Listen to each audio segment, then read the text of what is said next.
Hello and welcome to the first in this little video lecture series on Java. Congratulations on wanting to learn something new. So where do we start with this? In this video we're going to be looking at both Java the language, just really quickly, and then jumping immediately into Intellij to sort of show you how to set up your very first project and kind of what it looks like to actually make a program in Java using Intellij. Also, apologies for the wonky sort of video looking stuff. I do have a digital SLR, but I'm having to make so much of these videos that, yeah, I'm just not pulling it out for every project. So expect the white balance to go crazy if I ever lift up my coffee mug. It's a sign of the times. All right, so what is Java? Java was a language created by Sun Microsystems in the 1990s. Started in 91, it was called Oak then. They changed the name to Java in 95. Because coffee was incredibly popular in the 1990s. If you don't believe me, watch an old episode of Friends. Also, it was really kind of unfortunate because around the same time another language came out called JavaScript. The two have nothing in common other than they share the word Java in their name because, again, the 1990s. Yeah, I miss the Java Cafe in Fresno. Anyway, point being, yeah, it was a great idea. Initially, they just wanted to make an easier to use version of C++. And if you've ever had to take a C++ class, when you get into Java, you're going to realize, man, these languages are really similar in a lot of ways. But it's almost like somebody just took C++ and just polished off all the rough edges. In doing so, like, you'll never see a pointer in Java. That's something you have to talk about in C++. That gives you less flexibility, right?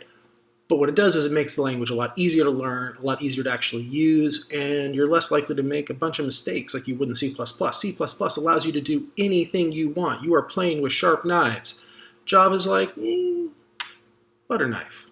You'll be safe. You'll be okay. And that's a great thing. The thing that was brilliant, though, about Java, and the thing that, made it sort of stand out, is that it was designed for embedded systems in the early 90s. What this meant was they had the idea that instead of, previously, if you're writing a computer program, right, you write it, you have to compile it for a very specific chip with a specific instruction set. So you have the right machine code because every chip uses a different machine code. Now, if you are buying a computer, you're probably thinking, well, but there's only two people who make chips, AMD and Intel, and it turns out AMD actually just licenses the Intel instruction set. So, it's the same thing. But actually, there's a lot of chip makers out there. Apple's now switching over to making their own processors. Motorola was actually the largest processor company for many, many years, which you probably didn't realize. But it's because there's so many processors that run weird devices that you'd have to be an engineer to kind of know what you were doing. Like, traffic lights and all sorts of, related stuff. You'd be surprised the number of things that have a chip in it these days. And that was the idea. Even back then, they knew this is kind of what was happening. So let's create a language where you could write the program once, compile it once, right? It's the exact same machine code. Well, in this case, that's not machine code. It's called byte code, right? We're going to get a little bit of optimization through compiling, but we're basically going to leave a lot of it up to interpretation at runtime. And then Sun Microsystems will create separate Java runtime environments. This is something you may have had to hit update on your computer at some point. You're like, what's the JRE? It's the Java runtime environment, or you're updating Java. Basically, that is a program. That program is specifically written for your processor, right? And Sun Microsystems was going to create these Java runtime environments for everybody's specific processors. But then you as a developer, you would just write your program once and it would run on every possible processor, every possible machine, because they all had a version of the Java runtime that they could install on it. And it was the Java runtime that was interpreting and actually running your program. Great idea from the 1990s. The timing could not have been better because then around 93, all of a sudden people started doing this thing called the internet, which was a whole bunch of devices, different types of devices. Your computers all had probably the same processors, But a lot of the other servers and stuff that were run, like they all had different architectures, right? ARM processors were really popular in servers for a long time. Like it varies. And so the idea was that it didn't matter who was, sort of connected to the internet, whatever their computer was, so long as their computer had the Java runtime environment installed on it, your program would run, and you could distribute it to anybody, and it didn't matter. Those programs would just run on your computer that you downloaded from the internet, from somebody that you supposedly trusted on a website. I'm sure you're seeing where the problem in this is eventually going to lie, but I'm not going to insult your intelligence and tell you. It's a security nightmare. It's not a good thing. So Java applets on the web have kind of gone out of favor, but Java is still used for all sorts of devices, all sorts of different types of programming.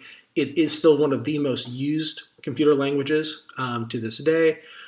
There are more Java programmers out there than there are any other type of programmer, and it's used by Android. Well, although they're moving towards Kotlin, and that has to do with the fact that Sun Microsystems got bought several years ago by a company called Oracle, and Oracle has been in a slap fight legally with many, many companies, but one of them being Google. And so Google is moving away from Java for Android development. But still, most Android programs are written in Java. So there's lots of benefits to it. You're probably taking it for academic purposes, but it's also kind of just a nice language to know how to use. So let's go ahead and actually just start using it to create a simple program. I'm going to use Intellij, and the reason I'm using Intellij, which is a product created by JetBrains, which is a company, is that has a lot of features that are really nice, especially as we get further on into object-oriented programming. Very easy to run everything. But the other thing that's nice about it is that Intellij was used, essentially licensed, bought by, I don't know what the business agreement is, but Google essentially took Intellij and turned it into Android Studio. So if you do want to learn how to create Android applications, which we have a class for that, CIT 65, that transition from Intellij to Android Studio, which is really just an Android-specific, skin, mod, whatever, of Intellij, is going to be very, very easy. And so I like using Intellij because it's a seamless transition to Android Studio, which is the primary IDE used for Android development. However, your mileage may vary. If you want to choose to use something else, you may. At the end of the day, you're just going to be turning in some files that say .java at the end of them and contain text with your source code. How you get there doesn't matter to me. You could do it in command line if you wanted to. I wouldn't, though. There's so many nice features for debugging in actual IDEs. That being said, the other thing you're going to need is the Java Development Kit. So the JDK, not the JRE, but the JDK, the Java Development Kit, which is a download from Oracle. There's a video, I believe, in the class telling you how to do that. I already have everything installed, and so I don't want to uninstall Java just to show you something that is already available on the internet. But go to the Oracle site, just say, download JDK, Google that. You'll find the download for your particular version of your particular operating system. Download, install that. Try to remember where you installed it. It's usually in your default place wherever you install other stuff. And then install Intellij. The community version is completely free, free download from JetBrains. I think that actually came about as part of the deal with Google, but I'm not entirely sure. Maybe just been the timing was similar. But anyway, so there you go. It is a free download, easy to use, and let's go ahead and open it now. All right, when you first open up Intellij, you're going to see a whole bunch of your your most recent projects that you can just open up with a single click. You may not see any because you're new to this, so you don't have any past projects. But over here, I've got some other options I can choose, a little thing here. Don't worry about any of these options right now. Over here are the ways that we can actually create a new project. One is get from VCS, that's version control system. So if you're using GitHub, you can seamlessly sort of integrate with GitHub, just put the URL of your project. You'll be able to, sort of borrow code, commit code, everything you would normally do with GitHub. We're not using GitHub for this class. I probably should in future have you use GitHub, but Trying to remove as many barriers to understanding as possible, keep it less complicated. This is just to open a project. If you know where to find it on your computer, I'm going to choose a new project. So here, we don't have to worry about a lot of these options. We're not going to be using anything other than just bog standard Java. But over here, Project SDK, if you do not have an SDK, and by the way, this is SDK, Standard Development Kit. Almost every platform on the planet calls it an SDK. It's a Standard Development Kit. The Java one is called the JDK. It's the Java Development Kit, but you know, it's fine. It means the same thing. So you can either download the JDK because you hadn't yet installed it, or go find it on your computer somewhere wherever you installed it. It may find this for you automatically if it's installed, I think, in the default location, but just if you see it here, you just need to find out where you installed the JDK, go find that folder, and then you'll see your version of Java up here. I'm using Java version 1.8. If you're using a different version, it's probably fine. I mean, my only recommendation would be don't use whatever the cutting edge latest thing is, because it's probably not yet, past sort of the stage of bugs and stuff, but it's fine. In fact, I think 1.8 is actually pretty old. Regardless, if you see something here, just hit next. I'm making stuff too complicated. We are going to choose Create Project from Template and use the command line app. We'll use that for almost all of our projects. And honestly, the reason we're doing it for the most part is so that we don't have to create a configuration in Intellij. It will do it for us. It's also going to put our first file in there, and it's going to put a little bit of code in that file, which is going to make your first project like like your 6-year-old child could probably do your homework for you. But, I have a 6-year-old. That's why I chose a 6-year-old. Anyway, I'm sure you could probably figure it out. The spelling would be a little wonky. Regardless, create a project from template, and command line app will work. That should be there. I can't imagine it wouldn't be. Hit next. And then here we're just going to give our project a name. I'm going to call mine, how about, if you don't know what to call something in computer science, you call it foo. Foo is just, for me, a way of telling me, hey, I can delete this and it won't matter later. But here is the project name, right? And so that project name will define sort of a folder where that becomes project location. So here it's going to be, this is the little tilde represents your home folder /desktop/foo. So that's where I'll be able to find my project folder later on. In fact, you'll see it just pop up over here on my desktop. Base package com.company. If you want to, you can switch out company with your name or like your last name or something. It really doesn't matter. The package name will often be used, like if you're, let's say you go into a later, like you're doing Android development or something, you actually do want to submit something to like the Google Play Store. The project name, along with your sort of like a base package name, will sort of create a unique identifier for that project. And so then when you submit to something like the Google Play Store, the only time you'll ever have a problem where there's a name collision is when your project name and your company name both match another product that's already out there. But at that point, you should probably contact a lawyer. That is not a technical problem, that is a legal one. So anyway, here, foo, we're good to go. Hit finish, and it's going to do some work. Have a sip of coffee, enjoy your life, and bingo bango, we're here. So now, I have made my font ridiculously large because it makes it appear nice on video. Yours won't be quite so odd. But you can see here, I've got a few things. This is all now in a package called com.baker. We don't need to know what a package is. It's a way of encapsulating things. In fact, we're going to talk about encapsulation a lot. Encapsulation just means sort of lumping stuff together into a folder or sort of a namespace or something like that. In fact, let's not even deal with what the code that we see here yet. Let's look over here on the left, because this is going to be the important part. So if you hit your little caret here next to my foo folder, you're going to see something that says .idea maybe. This is going to be some stuff that's probably going to be needed by Intellij to do its work. Don't worry about it. You don't need to worry about it. IML is going to have some settings for your project. SRC, this is source. This is where your source files are located, right? And so inside of source, because I'm using a package, I have a package folder called com.baker, and inside of com.baker, there is a file called main. Actually, it just says main here, but it's called main.java. If I were to close this, I double click on that, that's the one that pops up. So that's my actual document. Now, I will say, if I were to go over here into the foo folder, sounds like a band. Anyway, the foo folder, I go to source, com, baker. These are actually separate folders, and then I find main.java. So as you're saving these new files, well, right now you're just going to have one file.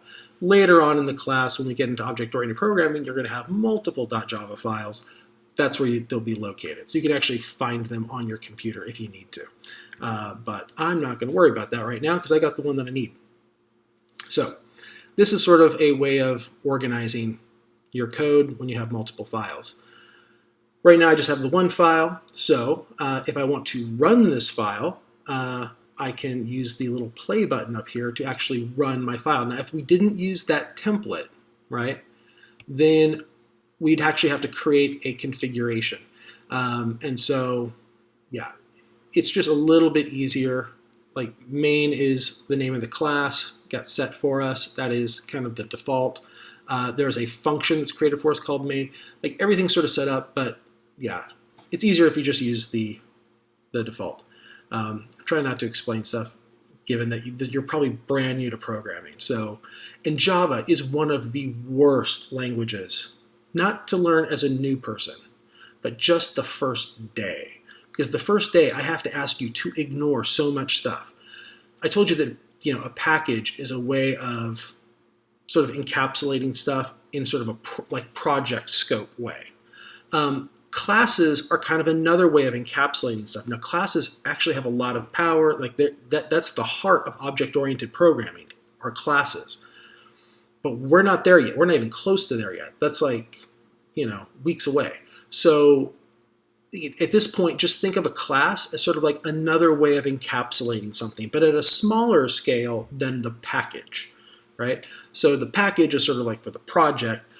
The class is a sort of a section of the project that you're working on. This class, and so it's a public class, meaning that everybody will have access to this. Everybody in this case is your computer, will have access to the code here. And it's called a class, and it's called main with a capital M. Classes get capital names. We'll talk about that when we actually start creating our own custom classes. Right now I just did it for you, so you're good. Inside of this class, we have a function, right? This function is also called main, but with a lowercase m. Java is, case sensitive, right? So uppercase main is different than lowercase main. Those are two different things. Uppercase main is a class. It's, at this point, as far as you know, just something that kind of holds on to, encapsulates some functions and variables and other things. This is the function main. So the function main is something that could get called, right, and actually executed. It's like, here's some code that I want you to run. And we call that code I want you to run a function. So this is why I'm saying that Java is a little bit different than, like, let's say, if this were your first day of Swift, or if this was your first day of Python, your first program would be one line long. And it would be the one line that actually does something. Here, we've created a package, and then we created a class, and then we created a function just so that I can get the words, the traditional words of every computer scientist's first program, hello world, onto the screen. Like, there's so many concepts here that we are having to skip over, right? I'm not even telling you what these string args are. What are those square brackets, right? We have an array of strings that could be arguments that if you're actually doing command line, you could send to a program. Don't worry about it. Put it in there, just leave it there. It's not going to hurt you. But anyway, let's get to that one line of code that's actually going to do something. Although, I guess an understanding of class. And by the way, why are we doing all this? Because Java is a strictly object-oriented language. In order to have a single line of code run, that single line of code has to be in a function, and that function has to be in a class. So you create a main class and a main function just to sort of be a default. Now, the main function is a special function. Main has a special role in actually many languages.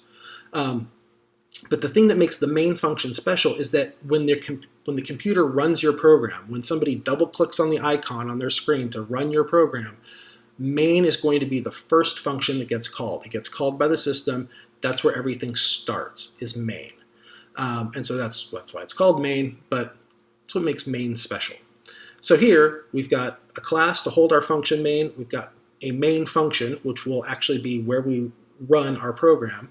We have some words public and static and void. And what does that all do? Well, eventually when we get to what functions are, we'll know that, oh, functions return stuff. So this returns nothing. We just call it void.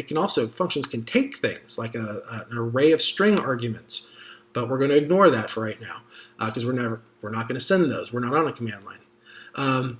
Static just means that it's associated with the class rather than being associated with an instance of the class, and that requires you to understand object-oriented programming to know what an instance is and really what a class is, but we're going to ignore that. It just needs to be there. Public means that anybody can call main, which in this case, it has to be public because your system is going to call it, not other code that belongs to the same class. Point being, you're ignoring so much stuff in Java. In other languages, it could just be one line of code. And the one line of code in Java to print something to the screen is itself kind of complicated because Java is an object. I said that it was easier than C++. The first day of Java is probably harder than the first day of C++ because it's doing a lot. It's forcing you to do a lot of stuff that's going to be very, very consistent in future. Trust me, C++ gets harder as time goes on. And Python stays easier the entire time. So, regardless, here's my one line of code that I need to do this. The problem is that code belongs to another class. System dot out. So system is another class. I'm going to go into that class and I'm going to pull out a particular object out. That object is going to have some code associated with it that I can execute. Different functions, right? You can see code complete, by the way, as you start typing stuff, it's going to start giving you suggestions. You can see exactly what it thinks I probably want, right? And it's right in this case.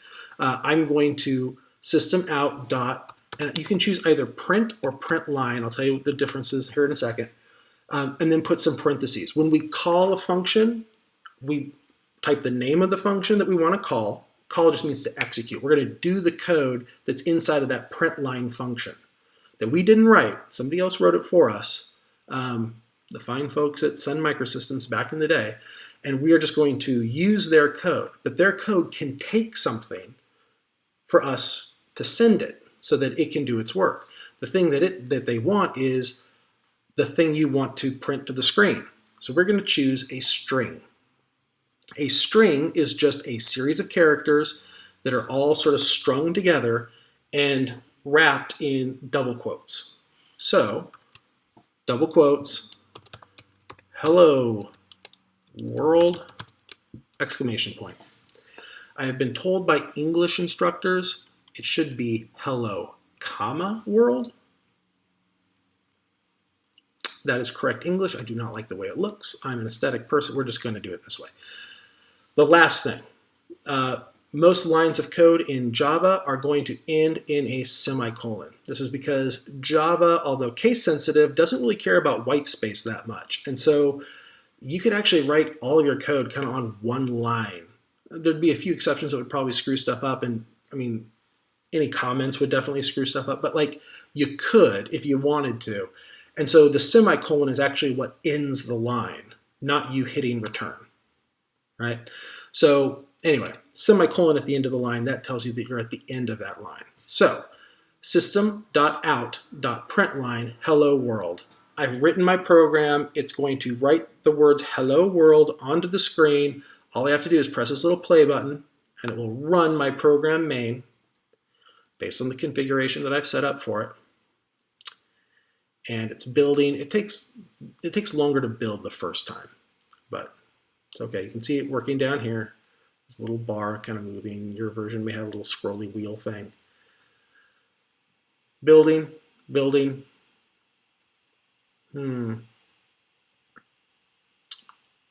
Almost ready.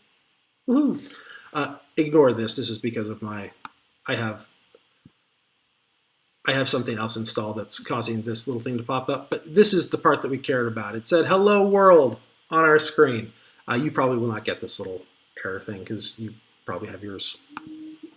You haven't installed multiple versions multiple times over the years. So this says "Hello World!" exclamation point. Exactly what we typed in there. Our program has succeeded. We ran. Now, what would happen if I just chose print instead of print line? In fact, the best way of doing this is actually to do a second line. So I told you Intellij has a lot of little shortcuts. System.out.println, like that's a lot of typing, right? So this is kind of tied to C++. C++ has something called cout, console out. And so they said, well, for Java, it should just be sout, right? System out. So if you just type sout and then hit your tab key, it will type all of that for you. Whenever possible, like you can actually build your own if there's like specific lines that you find yourself repeating that are really lengthy, and you can do that in settings. But this is just sort of a quick little shortcut to get the system.out.println. It does println by default. You can switch it to print if you want. But let's just, hello world. Welcome to 2021. All right, so I'm gonna hit play now and we can see exactly what happens. So that takes longer the first time. Oh, it's probably because I'm recording this on the same machine. So there's a reason my fan is running so fast. All right, hello world, welcome to 2021. You see how that's all on one line? There's like no breaks at all. It's because print does not like do a return at the end of the line, whereas print line does. So if I did print line for both, right? So these are two separate lines. Hit that and hello world, welcome to 2021. It's either separate lines. Print line will break the line at the end and you can start on a new line for the next one, whereas print will just keep printing stuff to the screen without going down. And then you get to control where you want stuff to go down. It's fine. Print line is actually more commonly used, but you can do either one. It doesn't matter to me. So yeah, that is sort of your first program. A couple other things to mention. As I've told you, all the things you should ignore. This little bit right here, write your code here. That's called a comment. So if you want to write your own comments, you just preface anything with a / and then say, I intend to greet you. All right, so I'm writing some thing here that's just in the source code, but it's not going to be in machine code. This is for humans who are trying to actually read your code and understand what you're doing so that they can fix it 6 months later after you've written it, right? Like maintaining code is actually what people do most of the time. You're not writing stuff from scratch. You're fixing stuff that already exists and adding new bits or whatever. And so it's really good to be able to understand what's going on in that code, and hopefully the programmer who wrote it has given you some hints. There are actually a lot of great strategies for ways you can use these comments. One of the things that I like to do is to actually just say, like, what am I supposed to do? So I might say, get credentials from user, connect to database to search for user, and then determine if user name and password match record. And then lastly, I want to add cookie to browser or reject, right? I've basically given myself a to-do list of things that I need to do for a really basic sign-on type of a thing. And then what I would do is I would actually just start writing my code in between those things. So now I've got kind of what I'm going to be doing. It's already started me in the process of solving the problem, like just in my head before I start trying to write code. I need to know kind of the order in which I'm doing things. It's organized me a little bit. But also, when I start writing that code here, right, when it becomes, enter username, right, which for that, if I'm going to have them do input there, I'd probably, right, but like, you're going to know, oh, why is he doing that? He's doing that because he's trying to get the credentials from the user, the username and password, right? Like, it's going to give the programmer a clue. If you ever do anything in line of code where it's like, oh, hey, I did something here that's kind of weird, or I used something that maybe they wouldn't understand what that is, you can put a little note there. Hey, like note, or you don't have to say note, but just like, this is what that thing does, right? You can put in little comments to sort of help out your fellow employees as they're working on your project. Uncommented code will not be taken well. And I mean, at the end of the day, I just don't want you to get a stapler thrown at you in the break room. All right, that is everything you should need for your first project. Best of luck, and yeah, we'll see you online.